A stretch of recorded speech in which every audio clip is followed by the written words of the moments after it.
Olá, tudo bem, galera? Bom, recapitulando, sou a professora Andréia, de Fundamentos de Enfermagem, né? Eu tô recapitulando bastante porque, assim, eu sou apaixonada pelos meus alunos, mas eu ainda não sei o nome de vocês, né? Não conheço um pouquinho da história de vocês, de como que vocês estão e tudo mais. Vou conhecer, né? Então, eu queria recapitular algumas coisas que nós estamos vendo, porque assim, Fundamentos de Enfermagem, ela é uma matéria extremamente extensa, complexa e gostosa. Por que gostosa? Porque ela casa a teoria com a prática. Então assim, a gente vai ter muito laboratório, nós vamos ter bastante aula teórica, dinâmica, com várias coisas, pega isso, pega aquilo, mostra o sonda, vamos passar, vamos escrever, vamos anotar, vamos fazer na prática, sei lá, um curativo. Então assim, ela é bem dinâmica.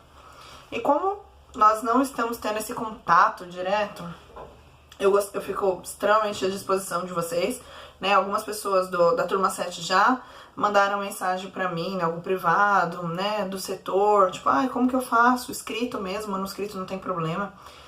Eu até gosto, pra fazer uma tabela, uma maneira de gráfico, umas coisas, uns assuntos bem legais. Bom, pensando nessas possibilidades de interação comigo, vocês, né, da gente absorver mais coisas, não fica só maçante, eu falo, vocês escrevem, né? Eu propus algumas coisas e eu vou recapitular desde o início, né? A primeira coisa que eu pedi para vocês era referente às referências das influências enfermeiras, né? Que foi a Flores, a Wanda, alguns nomes que eu citei para vocês pesquisarem.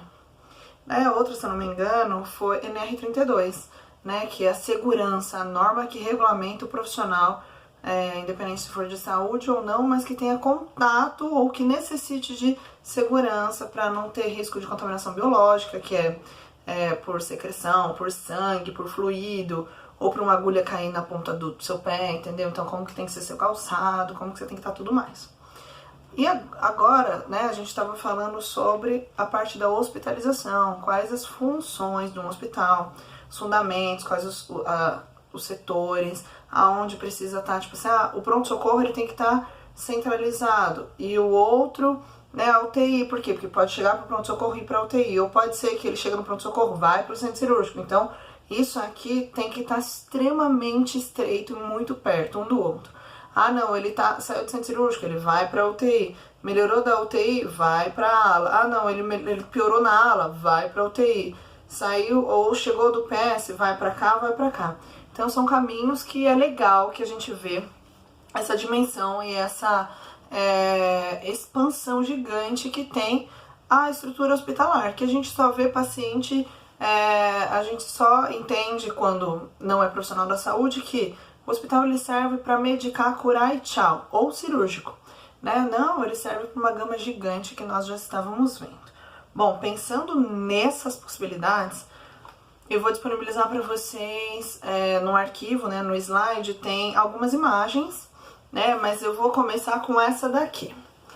Quer ver? Eu vou abrir para vocês, mas mesmo assim eu vou estar disponibilizando, tá? Então, o que seria essa imagem? Essa imagem aqui, galera, mostra um monte de profissionais da saúde.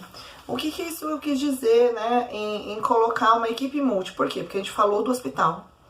E agora a gente tem que falar dos atuantes. Quem atua, quem trabalha dentro do hospital?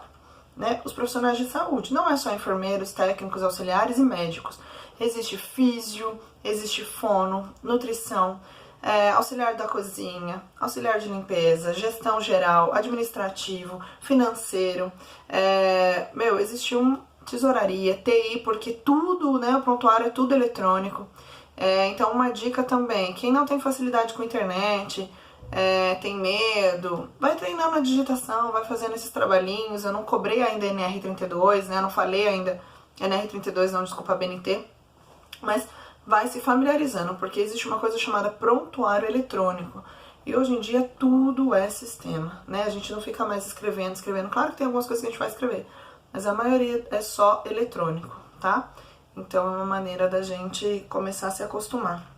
E não só ver o hospital como médico. Eu vou pro médico e não pro hospital. Por quê? O médico faz parte daquela equipe, não que ele é todo o processo terapêutico e curativo daquela equipe. Então a gente tem que diferenciar isso um pouco, tá bom? Então vocês não vão mais pro médico. Vocês vão pra onde? Pro hospital, tá? Então, galera, pensando, né, nisso, né, que a gente tá falando um pouquinho, eu queria falar pra vocês de duas coisas. Que ela é muito complexa, né, a equipe, ela é grande, ela tem as suas atividades, as suas alterações. E o hospital é uma empresa que ela visa lucro. A galera não vê o hospital como empresa. Por quê? Porque eles pensam que como é só para reabilitar, curar o paciente, eles não querem ganhar, né? Hospitais privados, eles visam dinheiro, né? Então, assim, um bom atendimento, um bom acompanhamento, mas o que? Ele quer que os convênios se junte a essa rede, né? Procure essa rede. Não, minha consulta é mais barata, a consulta é mais cara. Quanto mais tempo aquele paciente passar no serviço hospitalar, depende, para o convênio ele vê como gasto, mas para o hospital ele vê como ganho. Então a gente tem que parar de achar que o hospital não é uma empresa. Por quê? Eu não tô nem aí, se eu gastar, sei lá, se eu pegar, se tem aqueles reciclados, sabe? Aqueles lixos reciclados, daí tá lá. Por exemplo, esse aqui é um lixo para jogar descartáveis, né? Então eu abri uma embalagem da seringa, ela tá contaminada? Não. Então eu posso colocar o plástico aqui e esse aqui é o do papel. Não tô nem aí, eu vou jogar no do contaminado. Quem ganha é a empresa. E se a empresa ganha, ela vai ter dinheiro para pagar seu salário. Tem empresas que fazem, quanto mais a gente arrecadar, ou se tiver uma consciência ambiental também, que é importantíssimo no hospital, eles dão vale cinema, brinde, vale transporte, algumas coisas mais melhores, assim, eles recompensam bem o profissional.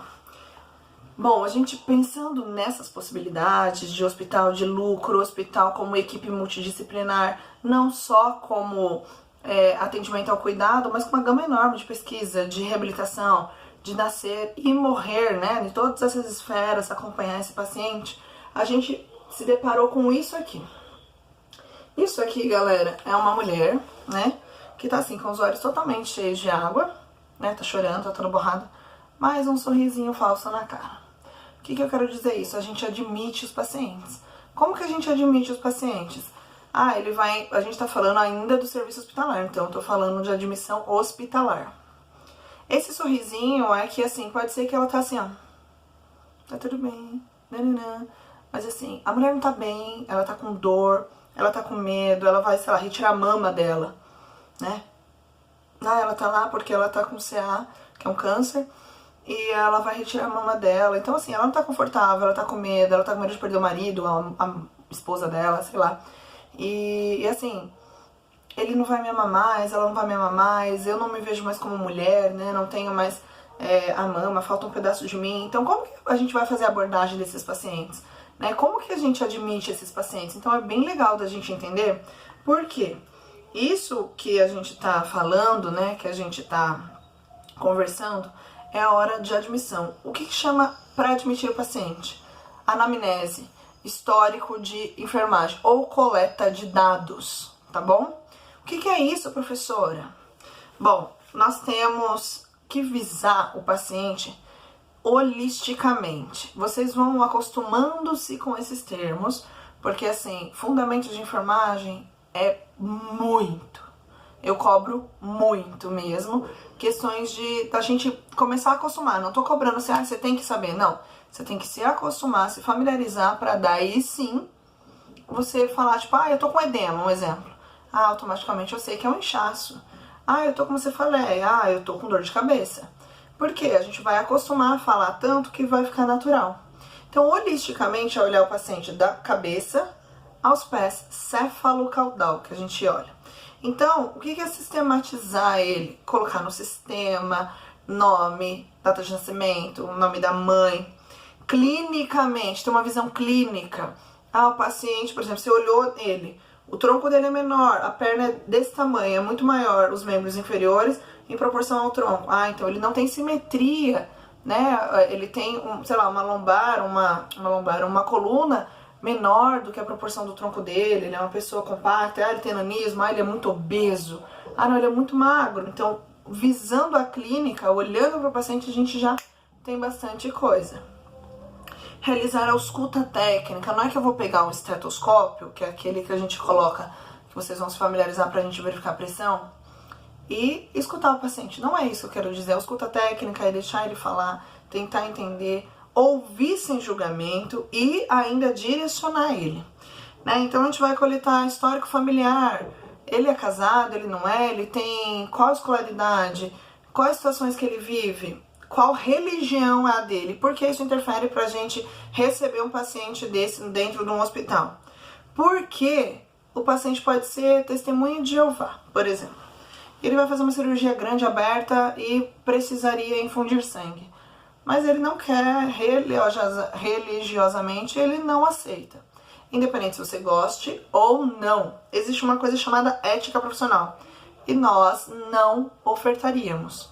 Então tem várias condutas e é com a gente, né, com a enfermagem. Olha, dona Maria, como é que é o estado da senhora? A senhora é casada, a senhora é viúva, mora sozinha, toma remédio, tem algumas, tem pressão alta, tem diabetes, que a gente fala que são doenças de base ou doenças de comorbidade, que é que já adquiriu, mas não é por aquilo que ela está sendo internada. É por outro fator. Um exemplo, a dona Maria caiu e bateu a perna e cortou.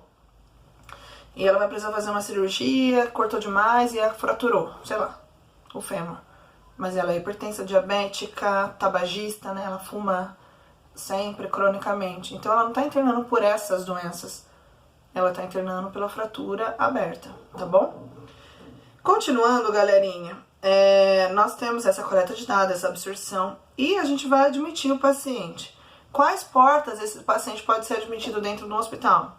Ele pode pelo PS, vocês lembram da outra aula, né? Pronto-socorro, para vocês começarem a familiarizar, PA, que é um pronto atendimento. Pode ser via CC. Nossa, dona Maria, ela é qual situação? A gente admitiu ela no pronto-socorro, mas já foi encaminhada para o centro cirúrgico. Por quê? Porque o dela é cirúrgico. Pode ser que faça na mesma hora? Pode ser, mas pode ser que não há necessidade. Tem algumas que são eletivas, que dá para ser agendadas, é isso que significa eletivamente, e ainda ser cirúrgico. Então ela deu em porta de entrada, ficou no quarto, amanhã ela vai para o centro cirúrgico. Então tem várias situações de porta de entrada que o paciente entra, mas geralmente é sempre pronto-socorro, exceto aquelas cirurgias que já estão marcadas, né? Ah, eu vou fazer, sei lá, plástica facial, e daí você não tem porque tá internado, você não tava doente, você vai lá esteticamente. Ah, não, eu vou ganhar neném. Ah, eu entrei no PS da obstetrícia, ou se for um hospital geral, no hospital geral, e daí fui pra parte da internação, da obstetrícia, tá? Então, galera, agora nós vamos falar sobre transferência. Em quais maneiras a gente transfere esse paciente? A gente tem várias situações, tá? Isso é uma delas. Transferência com a cama, né? Com o leito do paciente.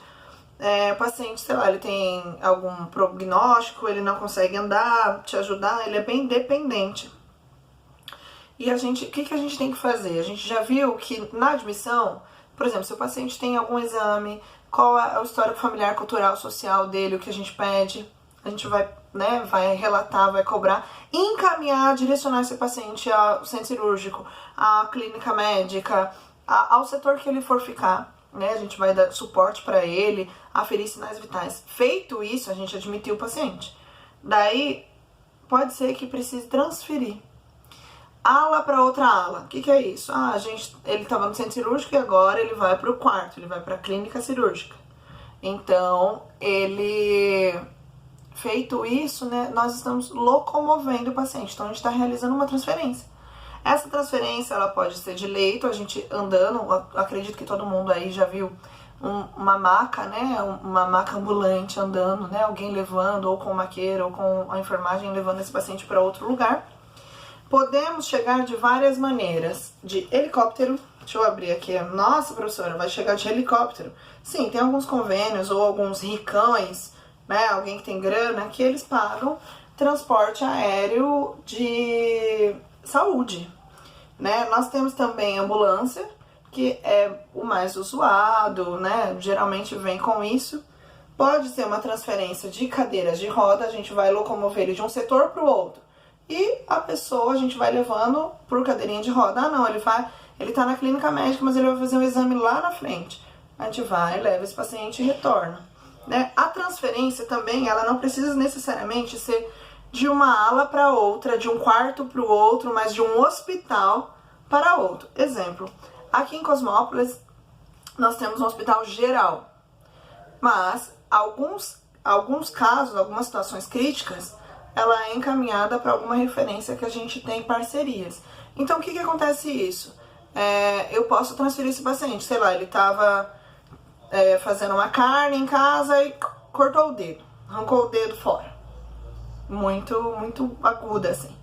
Daí, o que a gente fez com esse paciente? Ah, ela foi no pronto-socorro do Hospital Geral sem o dedo, com o dedo na sacolinha. Sei lá, a gente embalou esse dedo, colocou ele no gelo, deu suporte ali e vai fazer reimplante em outro hospital. Não tô dizendo o daqui. Um outro que não tenha suporte. Aqui ainda tem, né, todo esse processo. Mas falando num outro lugar, um outro espaço. E daí, na hora da transferência, a gente vai marcar, olha, o paciente saiu daqui tal hora, com o dedo tal. Por quê? Porque vai estar marcado certinho que a gente encaminhou. Ele não vai reimplantar o dedo, vai chegar assim o dedo. Não dá, né? Ah, ele tinha exame de imagem, não tinha exame. Foi feito curativo, estava sangrante, não estava sangrante. Isso a gente tem que marcar para transferir. Por quê? Porque alguém vai receber esse paciente lá. Lembra da admissão? Daí vai ser a admissão deles lá, vem da transferência nossa. Então, não é necessariamente de um hospital para setor para o outro. Pode ser de um hospital para o outro, tá bom? São meios de transferência. Aqui o paciente, se ele tiver com o exame, a gente vai relatar, paciente segue com exames tais, com o familiar ciente disso, vestimenta, roupa, tudo que tá lá descrito que o paciente vai levar, a gente marca. Por quê? Caneta e sistema é respaldo do profissional. Se tá marcadinho é porque fez. Pode ser que você tinha feito tudo muito bonitinho, tudo lindo, maravilhoso, orientou o paciente, mas não anotou nada. Então significa que você não fez nada aos olhos da justiça, tá bom? Então, nós temos a alta. O paciente transferiu. Agora a gente tem a alta do paciente. O que é uma alta? Quais motivos que a gente tem alta? Alta também é considerada morte. Nossa, é uma alta obituária, é uma alta por morte. Então o paciente, ele tem alta. Essa transferência que eu falei, que ele vai sair desse hospital para vir nesse, é uma alta, não é? Ele não vai ter que percorrer todo esse caminho. Então a gente transfere ele, então ele entra como transferência e alta e admissão para esse. Isso também acontece.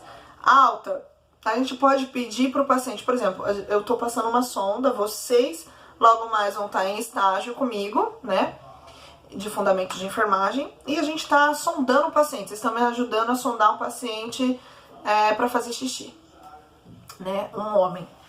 E daí ele fica lá todo se querendo, fazendo gracinha, pegando na minha mão, pega na sua mão, ai, não sei o que, é diferente, né, e fica lá com o pênis duro, né? Porque eu tava limpando, a gente tava higienizando e ia sondar. Eu e você também tem autonomia de fazer o quê? Liberar esse paciente. Olha, o senhor vai estar recebendo uma alta porque foi um desacato, foi um assédio, me senti constrangida, desconfortável. E o paciente vai ter alta daquele momento, daquela unidade. Então, nós temos alta a pedido. Pode ser pedido do profissional ou pedido do paciente. Por exemplo, o paciente foi lá no pronto-socorro morrendo de dor de cabeça, com dor renal, vômito, diarreia, sei lá. Foi medicado, mas ele não quer tomar tramadol, né? Que a gente dá, ele é forte. Porém, entretanto, todavia, um dos efeitos colaterais dele é o vômito. E daí o cara fala, eu não vou tomar tramal e vou embora.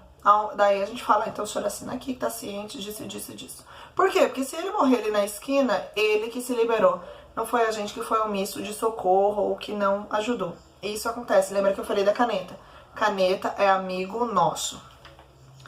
E para nós não acontecer isso aqui, por exemplo, o paciente foi de alta e eu não orientei nada. O cara ficou lá com a cabeça inteira enfaixada, não sabia quando que era para tirar o curativo, se era para ir na unidade de saúde, como limpa, eu não falei nada para a família. Então a gente pode e deve orientar a família sobre qualquer tipo de cuidado que o paciente vai com qualquer dispositivo. Se ele vai com sonda, se ele vai com curativo, quanto tempo que ele vai tirar, qual método, olha, o médico passou tais medicamentos, então a gente tem o dever de orientar, sanar a dúvida do paciente, tá bom? E uma mensaginha que eu vou deixar pra vocês é essa daqui do coração, que é: cuide bem do amor do outro, porque alguém vai cuidar do amor de vocês ou de você. Então a gente tem que começar a ver o paciente sempre como amor do outro. Por quê? Porque ele é a referência, ele é o pai do outro, ele é a mãe da outra. É um amor grande, né? É um amor gigante que a gente gostaria que tivéssemos com os nossos pais, com os nossos filhos, com os nossos esposos, esposa, enfim, com o ente querido nosso. Então, galera, nós não estamos estudando para ser mais ou menos ou bom. A gente tem que ser ótimos e maravilhosos. Por quê? Porque a gente lida com o amor do outro. E quando a gente, alguém lidar com o nosso amor, a gente não vai querer nada menos do que a gente dá para aquele paciente. Nada menos. Então, assim, o que eu quero e espero de vocês hoje como atividade, eu gostaria que vocês criassem casinhos, Isso chama caso clínico, só para vocês começarem a se familiarizar, tá? Já tô encerrando, mas pra gente recapitular, eu quero que vocês façam, por exemplo, um pedacinho de admissão. Como que você admitiria um paciente? Você pode colocar o nome dele, a idade, a religião, bem legal, assim, sabe? Olha, eu coletei os dados dele, beleza. Mas aconteceu tal situação e ele vai ter que ser transferido. Pode ser de ala para ala, de quarto para quarto, ou de um outro hospital. Ele foi encaminhado com tais exames, isso, isso e isso. E depois dessa transferência, continuando com aquele mesmo caso, o mesmo paciente, vocês podem colocar admissão, escrever transferência, escrever e a alta. Foi alta pedido, foi alta melhorada, foi alta obituada? Qual foi o tipo de alta? O que esse paciente levou? Será que ele levou orientação? Será que ele foi com algum dispositivo? Será que ele tinha curativo? Vocês podem colocar, tá bom? E se tiver dúvida, vocês podem me chamar. Não tem problema nenhum. Galera, um beijo. Eu espero que tô tentando ajudar aí. Se vocês tiverem dúvida, vocês me mandam. E a gente vai se entendendo, vai se ajudando, tá bom? E até a próxima. Tchau, tchau, galera.